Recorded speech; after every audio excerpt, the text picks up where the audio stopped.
चलिए चलते हैं नेक्स्ट क्वेश्चन की ओर। कल आप सबको जहां पढ़ाए थे उसी के आगे का क्वेश्चन है। और हाँ, लास्ट में आप सबको बताए थे कि आप थोड़ा सा इसको सेल्फ प्रैक्टिस करने की कोशिश कीजिए। आप घर पर बनाइए बैठ करके, आपको बिल्कुल समझ में आएगा। क्योंकि रिलेशन जब तक आप नहीं बनाइएगा तब तक थोड़ा सा प्रॉब्लम होगी। अगर इसे बनाइएगा तो ये उतना बड़ा नहीं है, एकदम इजी और आसान है, आप इसे आसानी से डील कर सकते हैं। तो चलिए हम क्वेश्चन की ओर चलते हैं। क्या क्वेश्चन में कह रहा है पहले इसे समझेंगे। बुक में आप देख लीजिएगा। Check whatever the relation are defined in the set. Check करना है, आपको एक सेट दिया हुआ है और इससे आपको रिलेशन भी निकालना है। और रिलेशन निकालने के बाद आपको चेक करना है कि रिफ्लेक्सिव है, साइमेट्रिक है और ट्रांजिटिव है या नहीं। शो नहीं करना है, आपको चेक करना है तो लिखना है रिफ्लेक्सिव है, साइमेट्रिक है, ट्रांजिटिव है, और नहीं है तो नहीं लिखना है। ये नहीं है कि आपको शो करना है तो आप वैसा रिलेशन ढूंढने की कोशिश कर रहे हैं रिलेशन, ऐसा बात नहीं है। तो चलिए इसे हम आप सबको बताते हैं, समझाते हैं। तो आपको कुछ रिलेशन जिससे निकालना है वो लिख ले। आपको गिवन क्या दिया हुआ है, relation A B order pair में होनी चाहिए और इससे हमको रिलेशन निकालना है। जो आपके पास एक सेट दे रखा है, एक सेट भी दे रखा है यहाँ। तो चलिए आप यहाँ इसको ब्रैकेट में आप लिख ले। मान लीजिए ए ले लेते हैं, 1 2 3 4 5 6, इससे हमको रिलेशन निकालना है। ये आपको अलग ही हम रख दिए, इसे लिखने की जरूरत नहीं है, आपको यहीं पर समझ जाना है। अगर यहाँ पर हम नए रिलेशन तैयारी कर रहे हैं यहाँ, तो क्या करेंगे, यहाँ एक ही प्लेसेस पे अगर 1 डालोगे तो क्या हो जाएगा अभी 1 + 1 तो क्या हो जाएगा 2। एक ही प्लेसेस पे 2 डालोगे तो 2 और 1 3। एक ही प्लेसेस पे अगर कितने डालोगे 3 तो ये 4 होगी। एक ही फिर प्लेसेस पे आप डालिए 4 तो 5 होगी।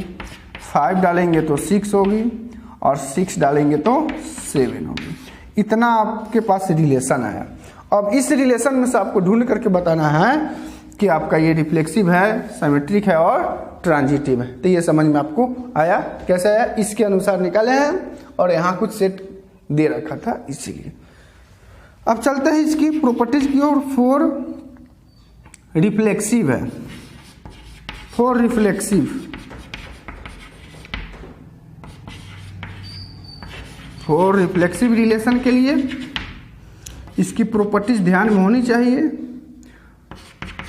यही ए बिलोंग्स टू आर, यानी ऑर्डर्ड पेयर का दोनों एलिमेंट इक्वल होना चाहिए, वही आपका रिफ्लेक्सिव रिलेशन कहलाता है। तो इसमें देखिए तो है नहीं है, लेकिन 1 2 3 4 5 6 है, तो इसीलिए आप ऐसे लिख दे 1 1 2 2 3 3 4 4 5 5 6 6, ये सब इक्वल नहीं है रिलेशन में।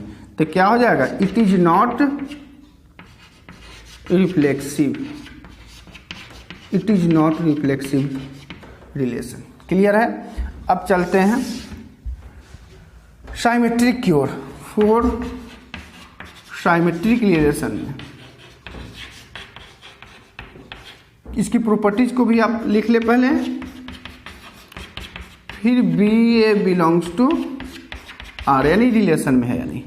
अब एक ऐसा इसमें से रिलेशन ढूंढे जो ऑर्डर पेयर का दोनों एलिमेंट सेम नहीं हो, अलग अलग हो। तो ये 1 2 ले लिया मैंने, 1 2 belongs to are, implies that इससे बी और ए दोनों की वैल्यू मिल गया है। तो यहाँ लिखेंगे बी कितना है 2 और ए कितना है 1। अब यहाँ देखें 2 1 इसमें है प्रेजेंट, इस रिलेशन में नहीं है, तो यहाँ लिख दें नॉट बिलोंग्स टू आर, यानी रिलेशन में नहीं है। तो ये भी हो जाएगा इट इज नॉट साइमेट्रिक। आप इसे चेक करें और ले ले रिलेशन और भी देख सकते हैं। अब आते हैं 4 ट्रांजिटिव। 4 ट्रांजिटिव रिलेशन की क्या कंडीशन है, A B belongs to R, B C belongs to R, implies that AC belongs to R। अब इसमें भी वैसा आप रिलेशन ढूंढे जो एलिमेंट सेम नहीं होना चाहिए। तो चले मैंने 1 2 ही ले लिया, belongs to R B C, B कितना है यहाँ 2 है। अब वैसा ऑर्डर्ड पेयर खोजे जिसका फर्स्ट एलिमेंट 2 हो, यहाँ तो 2 है 3 ले लिए, बिलोंग्स टू आर ए भी है, implies that A C, A कितना है यहाँ 1 और सी कितना मिल गया 3। क्या 1 3 है इसमें प्रेजेंट? देखिए 1 3 है इसमें?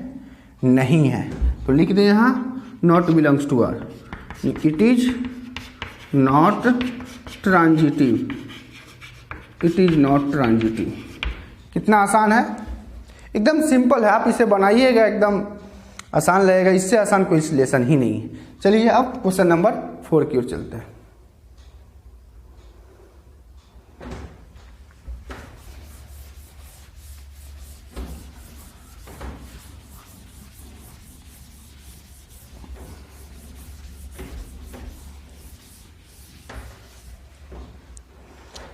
चलिए क्वेश्चन नंबर 4 देखते हैं क्या है क्वेश्चन नंबर 4 में। यहाँ कह रहा है कि सो दैट, शो करना है अब यहाँ, so that the relation R in defined as R दिया हुआ है कुछ। 4 नंबर का है, डायरेक्ट सॉल्व करेंगे। आपको गिवन दिया हुआ है, किस टाइप से रिलेशन निकालना है, ए बी और ऑर्डर्ड पेयर में होना चाहिए, और जो ऑर्डर्ड पेयर बनेगा ए लेस देन बी की कंडीशन से बनेगी। क्या है, is reflexive symmetric but not transitive. यहाँ कह रहा है इज रिफ्लेक्सिव एंड ट्रांजिटिव,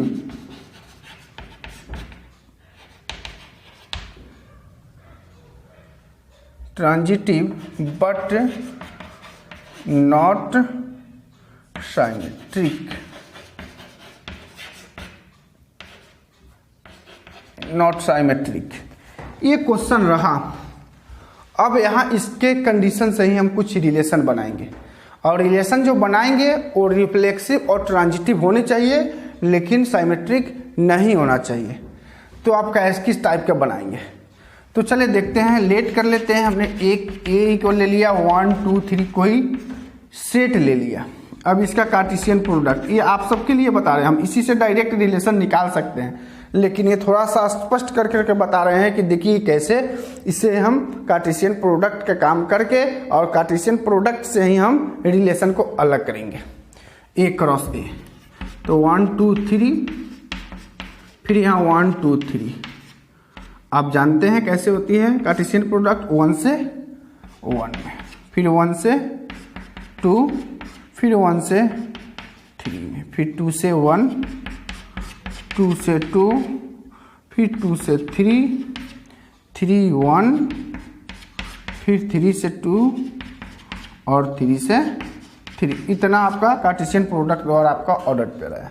अब इससे अकॉर्डिंग टू क्वेश्चन से हम क्या करेंगे, रिलेशन को निकालेंगे, फाइंड करेंगे क्या है। यहाँ इस चीज़ को समझने की कोशिश करिए, एकदम महत्वपूर्ण है, केवल आपको ध्यान देना है। अगर ध्यान दे रहे हैं ना तो बहुत सारे क्वेश्चन हैं आगे का भी, दूसरे टेक्स्ट बुक भी ले लीजिए, आप उससे भी बना करके देखिए, एकदम बिल्कुल आसानी से बनेगा अगर ये लॉजिक कंसेप्ट को अगर समझ गए तो। ए लेस देन इक्वल बी, ए लेस देन इक्वल बी का मतलब हो गया ए इक्वल बी, ये भी शर्त है, और ए लेस देन बी यानी ए से बी क्या है, बड़ा है, ए छोटा है। दोनों कंडीशन को आपको रिलेशन में लेना है। तो पहले इक्वल वाला ले ले, 1 1 2 2 3 3, क्योंकि यहाँ लेस देन इक्वल भी है इसलिए ले लिए। अब लेंगे ए छोटा होना चाहिए और बी बड़ा होना चाहिए, वैसा आप इसमें से ढूंढिए, ऑर्डर्ड पेयर का एक रिलेशन ढूंढिए, ऑर्डर्ड पेयर में है जो ए छोटा होना चाहिए और बी बड़ा होना चाहिए। तो ए छोटा ये है 1 2, ए छोटा वाला लेना है, ए छोटा वाला लेना है, ए छोटा वाला लेना है। तो ए अब छोटा वाला हो गया, अब देख सकते हैं। अब यहाँ ए जो है बड़ा हो गया इसलिए नहीं लिया। इतना रिलेशन आपको निकल करके आया इसके हिसाब से। ये समझ में आया कैसे एक कार्टेशियन प्रोडक्ट लिए, उसके बाद उससे हम रिलेशन कलेक्ट किए। अब इसका कंडीशन को हम लागू कर देते हैं। 4 यहाँ पे आइए, 4 क्या, रिफ्लेक्सिव के लिए, 4 रिफ्लेक्सिव के लिए क्या है कंडीशन, दोनों एलिमेंट सेम होना चाहिए। तो बताएं इसमें 1 1 1 2 2 3 बिलोंग्स टू आर, तो यानी क्या हो जाएगा, इट इज साइमेट्रिक, ये sorry reflexive, it is reflexive relation. समझ में आ गया। अब चलते हैं साइमेट्रिक की ओर। फॉर साइमेट्रिक क्या कंडीशन है इसका, A B belongs to are implies that B A belongs to R. वैसा आप रिलेशन ढूंढिए जो ऑर्डर पेयर का दोनों एलिमेंट सेम नहीं हो। तो चले यहाँ 1 2 ले लिया, 1 2 बिलोंग्स टू आर, और यहाँ बी ए है, बी कितना है 2 और ए कितना है 1। तो क्या ये देखिए 2 1 इसमें प्रेजेंट है इस रिलेशन में, जी नहीं, तो ये नॉट बिलोंग्स टू आर, तो इट इज नॉट साइमेट्रिक। समझ में आपको आ गया ये। अब फॉर ट्रांजिटिव को भी देख लेते हैं, ट्रांजिटिव रिलेशन का भी कंडीशन देख लेते हैं। A B belongs to R, B C belongs to R plus that A C belongs to R. अब सेम वही कंडीशन है रिलेशन में, वैसा आप ऑर्डर पे ढूंढिए जिसका एलिमेंट सेम नहीं हो। तो चले हमने यही ले लिया, 1 2 बिलोंग्स टू आर, बी कितना है 2 और सी पता नहीं है, तो इसमें से आप देख ले वैसा आप रिलेशन ढूंढे जिसका फर्स्ट एलिमेंट 2 होना चाहिए। ए भी है, तो चलिए हम यही ले लेते हैं, 2 3 belongs to are implies that A C, A कितना है 1, सी कितना है 3। तो देखिए 1 3 प्रेजेंट है क्या इसमें, 1 3 प्रेजेंट है इसमें, है यहाँ, तो ये क्या हो जाएगा, इट इज ट्रांजिटिव। देखिए कितना आसान क्वेश्चन है, ये बहुत मज़ा आएगा बनाने में, पढ़ने में भी उतना ही मज़ा आएगा। अगर आप इसको अच्छे से बैठ करके समझेंगे पढ़ेंगे तो बहुत ही मज़ा आने वाला है। चलिए नेक्स्ट क्वेश्चन की ओर चलते हैं।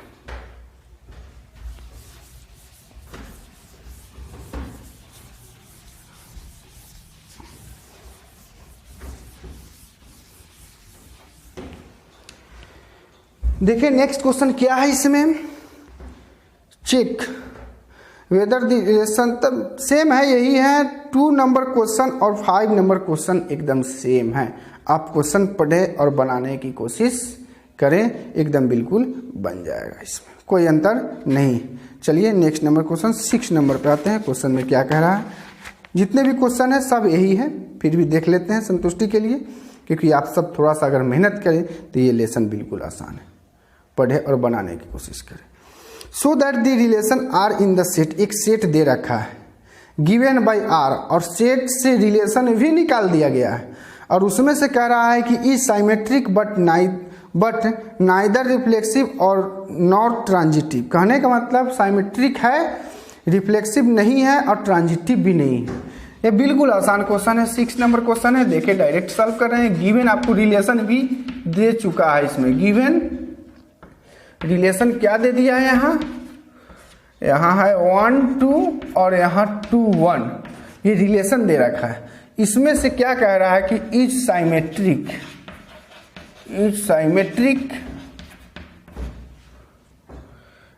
But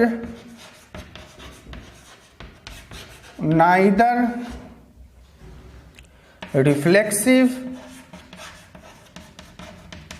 reflexive not transitive.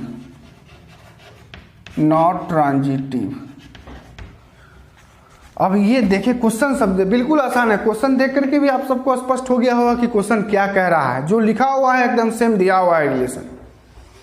अब यहां से देखिए हम सब बनाने की कोशिश करते हैं। इसमें क्या कर रहा है कि एक रिलेशन दे चुका है, इसमें से साइमेट्रिक बट नाइदर रिफ्लेक्सिव और नॉट ट्रांजिटिव।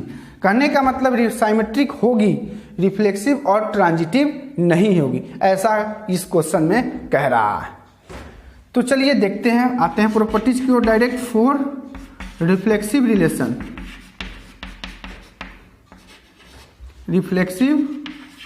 रिलेशन की ओर क्या है कंडीशन, ऑर्डर्ड पेयर का एलिमेंट सेम होना चाहिए। तो यहाँ 1 1 या 2 2 इस तरह का कंडीशन रिलेशन में नहीं है, तो ये क्या हो जाएगा, it is not reflexive. It is not reflexive relation. For symmetry की कंडीशन क्या है? फॉर साइमेट्रिक रिलेशन की condition A B belongs to R implies that B A belongs to R. अब ऐसा रिलेशन ढूंढे जिसके एलिमेंट सेम नहीं है, तो 1 2 है, ले लिया ये।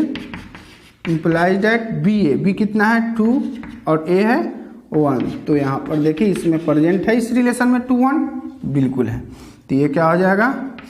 इट इज साइमेट्रिक रिलेशन हो गया।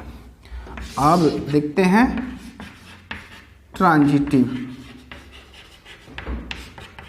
ट्रांजिटिव रिलेशन के लिए A B belongs to R, B C belongs to R implies that AC belongs to R। इसकी अनुसार आपको चलना है। तो ए बी चले ढूंढ लेते हैं यहाँ। 1 2 belongs to R, B C B कितना है यहाँ 2, सी मालूम नहीं है, तो ऐसा इसमें ऑर्डर पेयर रिलेशन आप लीजिए जिसका फर्स्ट एलिमेंट 2 हो। तो चलिए इसके बाद 1 है, ये तो है यहाँ। उसके बाद ए सी, ए कितना है 1, सी कितना मिल गया 1, तो 1 इसमें है बिलोंग्स कर रहा है, इसमें देखे नहीं है, तो ये हो जाएगा नॉट बिलोंग्स टू आर। तो क्या हो जाएगा? It is not transitive relation. कितना आसान क्वेश्चन है, आप इसे बनाने की कोशिश कीजिए। एकदम इससे आसान लेसन क्लास 12 में है नहीं, तो आप इसे बनाइए। समस्या हो तो आप कमेंट में लिखिए और खुद कोशिश कीजिए कि नहीं हम लोग पढ़े, अच्छे से पढ़े। जहाँ प्रॉब्लम होगी फिर हम आप सबके लिए प्रेजेंट हो जाएंगे। Okay, thank you. Next lecture में हम स्टार्ट करेंगे कैलकुलस से जुड़ी कुछ बातें। इस रिलेशन है फंक्शन की, फिर हम बाद में पढ़ाएंगे। तब तक पहले आप रिलेशन अच्छे से कंठस्थ करें, उसके बाद हम फंक्शन की ओर चलेंगे। और इसका शेष बचा हुआ क्वेश्चन को भी आप लोग अपने से बनाने की कोशिश करें। समस्या होगी फिर हम आप सबके लिए प्रेजेंट हो जाएंगे। Okay, thank you.